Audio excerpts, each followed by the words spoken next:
Here's the store-bought kale that I'm going to test it up against. This is organic, California-grown kale. There's the green curly, the red curly, and there's the Nero.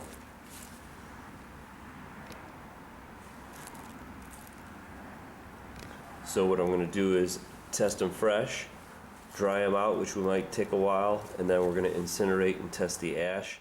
Alright, there's specimen 1, specimen 2, and specimen 3. And actually I think I grow better kale than they do out in Cal Organic. Not to brag or anything. Alright, here's my famed garden Catraz. Now this is going to be one location that we're going to pick this kale from. And actually we're going to do 2 kales. We're going to do the purple curly and the dinosaur, which is an Italian Nero Toscano kale. And I actually bought some of this kind of kale too at the store. So this is going to be test 1 subject, Garden Catraz kale. And I think I'm going to pick this one, which was right smack dab in the middle. I didn't eat any of this year just so I can save it for this test. And I guess we're going to go down here and cut a nice piece.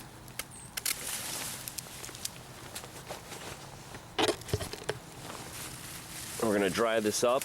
We're going to test some live leaves and some dried up leaves. Alright, here's a little info on the soils that we're growing these in. Test 1 in Garden Catraz is going to be aged manure, probably put down about 4 or 5 years ago. No wood chips. Alright, this is the second plot, which is in a different location. We're going to take this plant, but this was actually grown in wood chips that broke down. This is about a foot of wood chips that I put down about 3 or 4 years ago. So this is mostly grown in wood chips. Alright, this is test 3. This is grown up front by a street, which is very busy and high traffic. So I would imagine there's a lot of pollution on this kale, which this is about a 3-foot kale right here. This one grew the best, with about a 2-inch dressing of pine bark nuggets.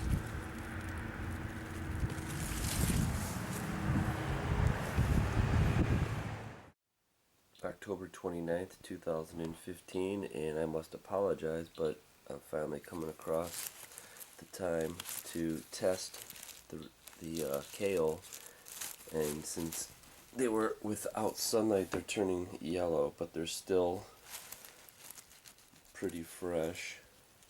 They're not dry yet, so let's get a reading on these semi-fresh kale. Now this is all the store-bought. I'm going to do the purple first, then the green, then the dinosaur kale, and then we'll do the homegrown. October 29th, 2015, and this is the raw, organic California red kale, 6,000 seconds, 3,935 total counts, 5 max data point, average data point is 0.66.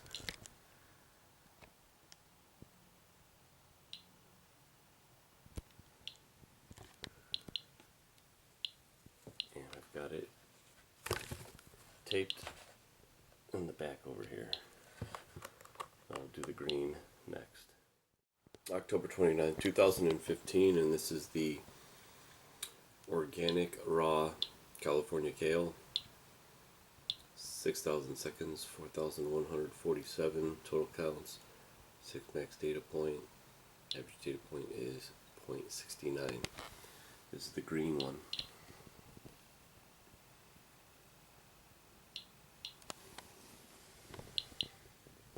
Although by now it just looks gold.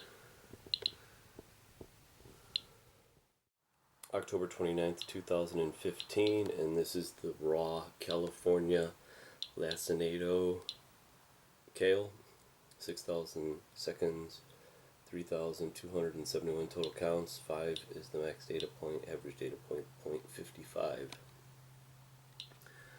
So this is less than the other red and green curly.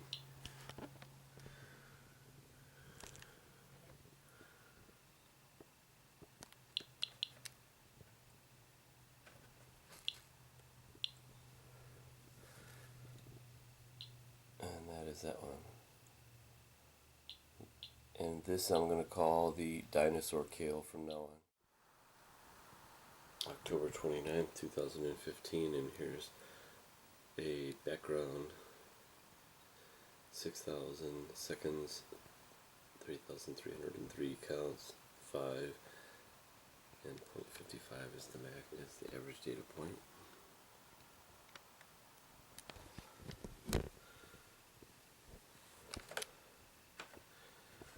Standing up. October 31st, 2015, and this is the purple homegrown in garden contrast. The first garden, curly red, Ohio grown. 4,611 total counts. 7 is the max data point. 0.77 is the average data point.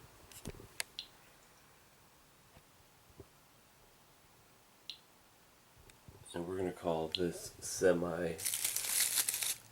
This is pretty dry already, so these dried a little bit faster, so this isn't just a raw one, this is getting dry. November 1st, 2015, and this is the halfway raw Laciniato Ohio grown kale. 6,000 seconds, 3,920 counts, 5 max data point, 0.65 is the average data point.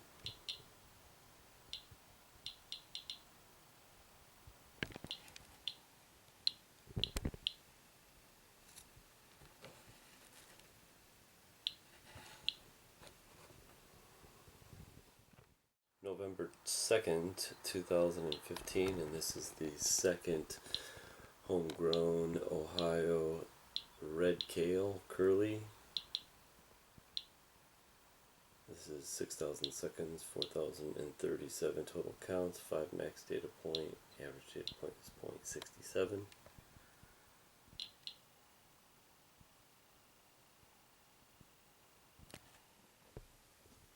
And this one is pretty dry.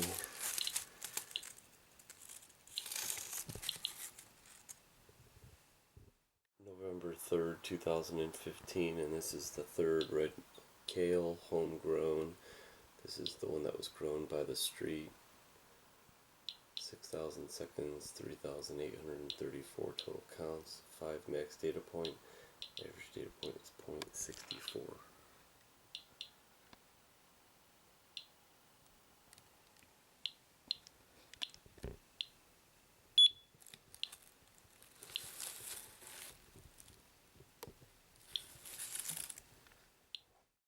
It's August 27th, 2015, and I'm just getting around to doing this kale. So I'm going to burn the kale, and this is going to be, number 1 is the green curly kale, number 2 is the purple curly kale, 3 is the dinosaur kale, and those 3 are the California organic. Then you have my dinosaur kale.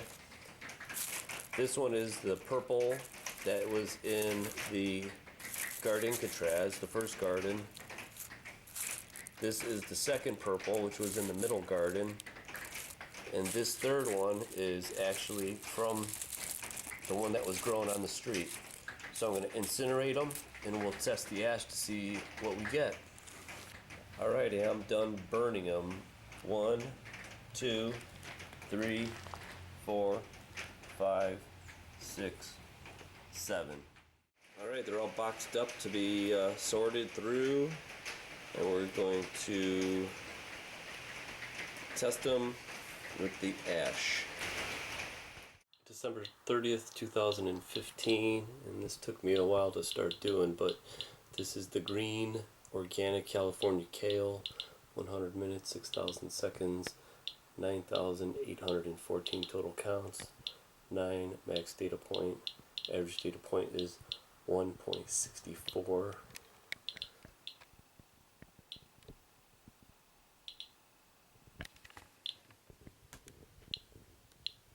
And here is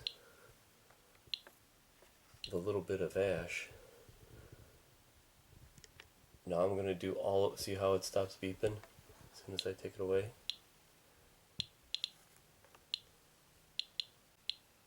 Alright, this is the green organic California kale. It's just the ash. You can see over 120 CPMs. Average data point is 1.34.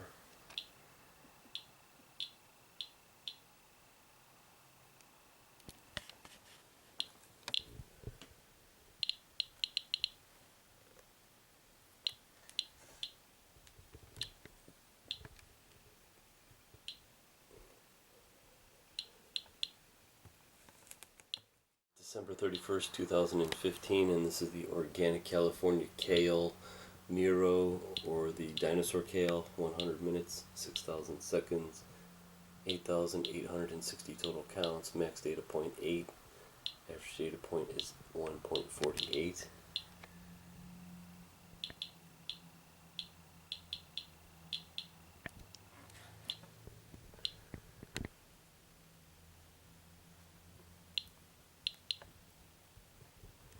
There it is, just a little bit of ash.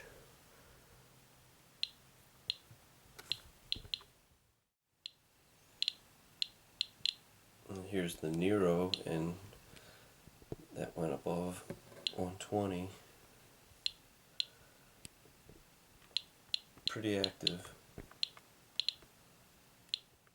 December 31st, 2015, and this is the homegrown Ohio Nero kale. 100 minutes, 6,000 seconds, 9,419 total counts, 7 max data point, average data point is 1.57.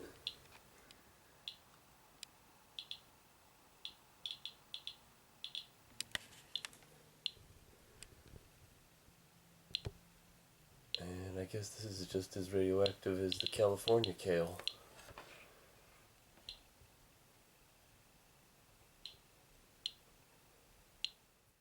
December 31st, 2015, and this is the organic Ohio grown kale. In the first spot, 100 minutes, 6,000 seconds, 9,591 counts, 8 max data point, average data point is 1.60. Now this is surprising. Now this is the kale that was grown in the Garden Catraz, the furthest away from the street.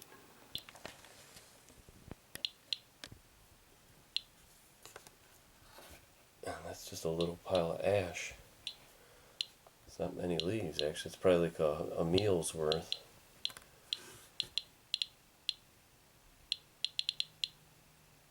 Let's see if it'll go over 100.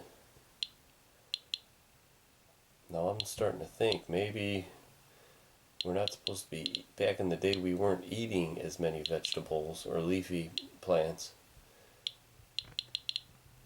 Now everybody wants to go no meat because they think all veggies are better for you, but if you're eating this much radiation, can it be good for you? Is this natural? It could be natural radiation, naturally occurring, like they say, but would you want to be eating that much naturally occurring radiation in one meal? Day after day, week after week, year after year? December 31st, 2015, and this is the second red kale, Ohio grown, 100 minutes, 6,000 seconds, 9,558 total counts, 9 max data point, average data point is 1.59, and this is the second one by the greenhouse, which is very active, I see.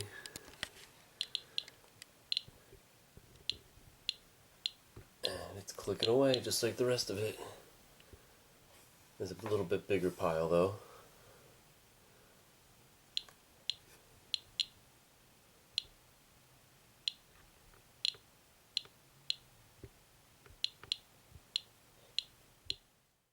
December 31st, 2015, and this is the third red kale, Ohio grown by the street. 100 minutes, 6,000 seconds, 9,603 total counts, 8 max data point. Average data point is 1.60. So they all contain a ton of radiation. Where is it coming from? That's a good question. But they say anything over 100 is supposed to be not good for you. Now, I don't know if they're talking about just the not natural occurring or what. As soon as I put down on it, it starts going crazy.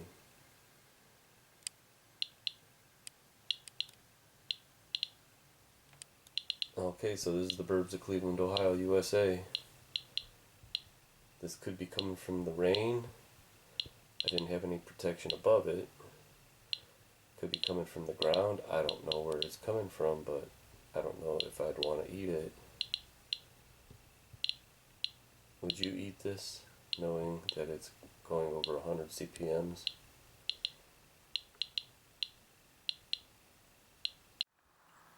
January 1st, 2016, and this is the background reading for this kale in Cleveland, Ohio. 100 minutes, 6,000 seconds, 3,378 total counts, 5 max data point. Average data point is 0.56.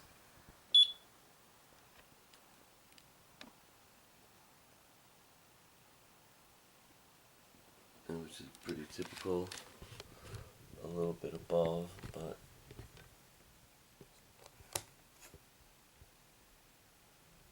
it's in the same spot.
Alright, today is January 1st, 2016, and here are the piles of ash. What I'm going to do is I'm going to test it with the gamma spectrometer.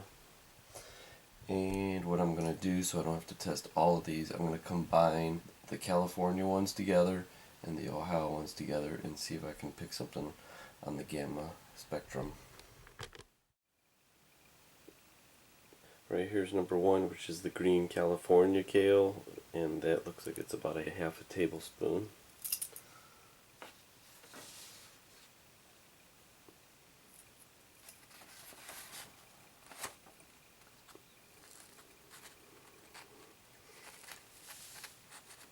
Number two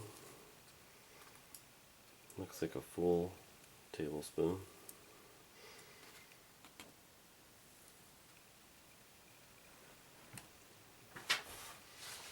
That was the red.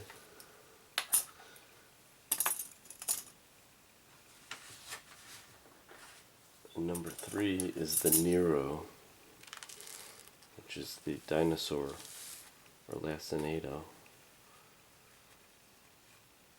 And this one looks like it's about a half a tablespoon.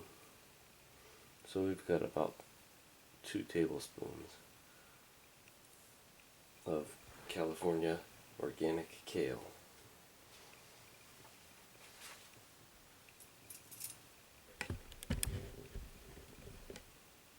And there is 3 tablespoons of organic California kale ash. Now I'm going to put the gamma spectrometer on it and see what we can pick up, if there's going to be anything in there. And there we go. I have a bunch of hours on this. And we'll see what it goes up against the Ohio and compare the spectrum to see if there's any gamma rays in this. January 2nd, 2016, and this is the spectrum on the second test. I just copied the graph for the first one and we'll compare it, but I don't see anything in it. There are no gamma isotopes, because this is a gamma spectrometer, which is that right there. My conclusion on this kale is this gamma spectrometer, I don't believe is picking anything up because they both look the same. Now, I'm not the expert on this. This is just my conclusion. So I believe there's no gamma isotopes in this kale. It's either alphas or betas. So what I'm thinking is it might be coming in the rain. It could be coming from the soil. It could be coming from the fertilizer, but I don't fertilize it. So I have no idea where it's coming from. There's definitely, the radiation detector is really picking up a lot of radiation. The whole point is, even if it's naturally occurring, should we be eating this much in one meal?